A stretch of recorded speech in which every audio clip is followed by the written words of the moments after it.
Hi friends, మనము ఈరోజు కమాడిటీలో gold, silver, natural gas, crude oil యొక్క రెసిస్టెన్స్ పాయింట్స్, సపోర్టివ్ పాయింట్స్ గురించి మాట్లాడదాము. ఫస్ట్ ఈరోజు గోల్డ్ ఎక్స్పైరీ కాబట్టి దాదాపుగా సిల్వర్ 16,000 పాయింట్స్ ఈరోజు మైనస్లో వెళ్ళిపోయింది. ఇప్పుడు మనము ఫస్ట్ సిల్వర్ యొక్క రెసిస్టెంట్ పాయింట్స్, సపోర్టింగ్ పాయింట్స్ మాట్లాడదాము. సిల్వర్ ఫస్ట్ రెసిస్టెంట్ పాయింట్ వచ్చేసి 2,26,100. సెకండ్ రెసిస్టెంట్ పాయింట్ వచ్చేసి 2,28,500.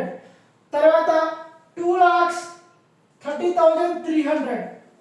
నెక్స్ట్ సపోర్టింగ్ పాయింట్స్ వచ్చేసి 2,24,000. ఒకవేళ 2,24,000 క్రాస్ అయింది అంటే మనం ఎక్స్పెక్ట్ చేయొచ్చు 2,20,000. దాని తర్వాత 2,16,500 వరకు కూడా మనం ఎక్స్పెక్ట్ చేయొచ్చు. అలాగే న్యాచురల్ గ్యాస్ చూసుకుందాము. సో రెసిస్టెంట్ పాయింట్ వన్ వచ్చేసి 366.70, తర్వాత 375 రెసిస్టెంట్ 2, తర్వాత 375 తర్వాత స్లోగా మళ్ళీ డౌన్ అయ్యే ఛాన్సెస్ ఉంది.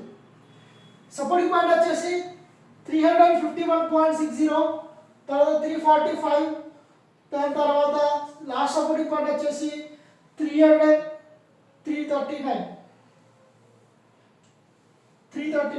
ఇప్పుడు మనం క్రూడ్ ఆయిల్ గురించి మాట్లాడుకుందాము. క్రూడ్ ఆయిల్ ఇప్పుడు దాదాపుగా పాజిటివ్లో ఉంది. సో ఫస్ట్ రెసిస్టెంట్ పాయింట్ వచ్చేసి 5,270, తర్వాత రెసిస్టెంట్ పాయింట్ వచ్చేసి 5,280. సో 5,280 తర్వాత స్లోగా డౌన్ అయ్యే ఛాన్సెస్ ఉంది. సో ఫస్ట్ సపోర్టింగ్ పాయింట్ వచ్చేసి 5,250, తర్వాత 5,175, తర్వాత 5,080. సో ఈ ఇన్ఫర్మేషన్ మీకు యూజ్ అవుతుంది అనుకుంటున్నాను. ఒకవేళ యూజ్ అయితే ఈ ఛానల్ని సబ్స్క్రైబ్ చేయండి. Thanks friends.